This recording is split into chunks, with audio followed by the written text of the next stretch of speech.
తూర్పుగోదావరి జిల్లా రాజమండ్రి రూరల్ రాష్ట్ర బీసీ సంక్షేమ శాఖ మంత్రి సిహెచ్ వేణుగోపాలకృష్ణ మాట్లాడుతూ TDP BC declaration copy paste బీసీలకు 142 హామీలు ఇచ్చి ఒక్కటి కూడా అమలు చేయలేదని అన్నారు. తూర్పుగోదావరి జిల్లా రాజమండ్రి రూరల్ రాష్ట్ర బీసీ సంక్షేమ శాఖ మంత్రి సిహెచ్ వేణుగోపాలకృష్ణ మాట్లాడుతూ TDP BC declaration copy paste బీసీలకు 142 హామీలు ఇచ్చి ఒక్కటి కూడా అమలు చేయలేదని అన్నారు. చంద్రబాబు ప్రదర్శించాడు. బీసీలను నమ్మించి దగా చేసిన పార్టీ టీడీపీ. రాజ్యాంగ విలువలను ఏమాత్రం కాపాడని పార్టీ టీడీపీ. బీసీలను దగా చేసిన నాయకుల చరిత్ర తీస్తే మొదటి పేరు చంద్రబాబుది. 2009లో ఆల్ ఫ్రీ అన్నాడు. బీసీల కోసం 142 హామీలు ఇచ్చాడు.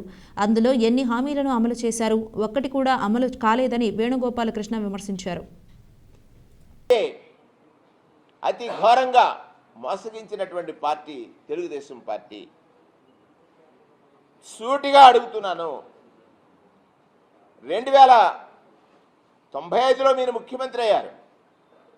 2007, 2006 నాటి వరకు కూడా 2004లో మీరు ముఖ్యమంత్రిగా దిగిపోయే నాటికి బీసీలకు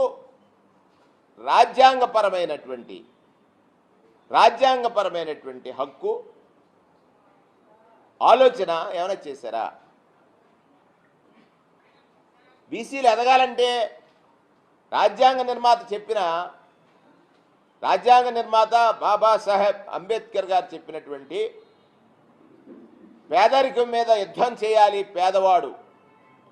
పేదరికంలో ఉన్నవాడు పేదరికం మీద యుద్ధం చేయాలంటే వాడి చేతిలో ఆయుధం విద్యని, ఆ విద్యను అందిస్తే మాత్రమే వాడి జీవితాలు మారతాయి అని చెప్పినటువంటి బాబాసాహెబ్ రాజ్యాంగ నిర్మాత. మీరు రాజ్యాంగం మీద ప్రమాణం చేశారు. ఆ రాజ్యాంగ విలువలు ఏమైనా కాపాడారా? లేదే. 99లో ఒక మేనిఫెస్టో ఇచ్చారు. 99లో 33% అన్నావు. మార్కెటింగ్ కమిటీలో వాళ్ళకి ఓటాలు అన్నావు. అవి రెండు వెళ్ళిపోయాయి. 2004కి ఆల్ ఫ్రీ అన్నావు. అది మర్చిపోయారు ప్రజలు అనుకుంటున్నాం.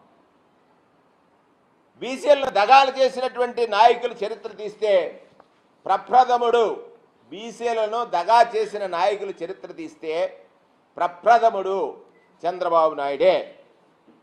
2009లో ఆల్ ఫ్రీ అన్నాడు. 14లో చంద్రబాబు నాయుడు గారు, నేను సూటిగా అడుగుతున్నాను, ఒక బీసీ బిడ్డగా 142 హామీలు ఇచ్చారు బీసీల కోసం 142 హామీలు ఇచ్చారు. ఆ మేనిఫెస్టో ఎక్కడుందో తెప్పించుకోండి. మీరు మర్చిపోతారు, జనాన్ని మర్చిపోయారు అనుకుంటారు.